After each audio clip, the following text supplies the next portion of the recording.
Jelaskan terkait Tuhan ada di mana? Tuhan itu tidak bisa dijelaskan, tapi bisa diakui dan dikukuhkan pada diri masing-masing orang.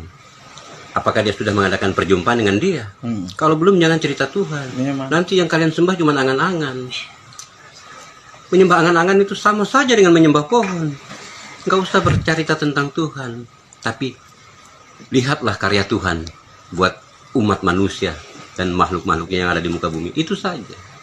Alam ini membuat kita mengerti apa artinya sebuah kehidupan. Kalau tidak bisa membaca alam, maka jangan tinggal di bumi. Karena bumi ini adalah tempat tamannya Nabi, tamannya Rasulullah. Hataman Nabi, hataman Nabi, ya Rasulullah. Baru kita bisa tinggal di Aradatul Jannah, surganya Tuhan. Aradatul Jannah itu ada di bumi. Jangan kalian cari-cari lagi. Berarti kalau kalian mencari-cari tentang surga dan pahala, itu nonsen. Tapi nikmatilah hidup ini.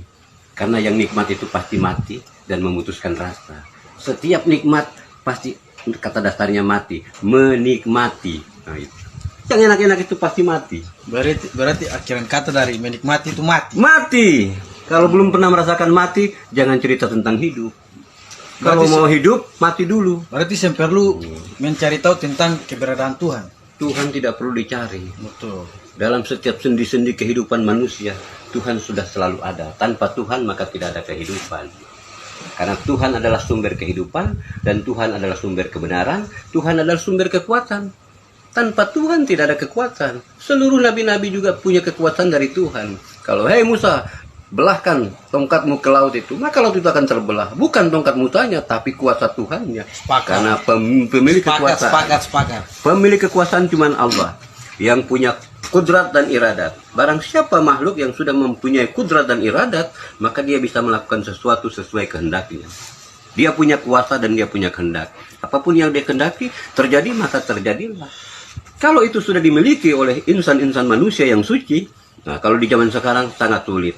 Walaupun kiai, ulama-ulama besar juga sulit mendapatkan itu karena mereka sudah terpengaruhi oleh berbagai macam teknologi, ya kan?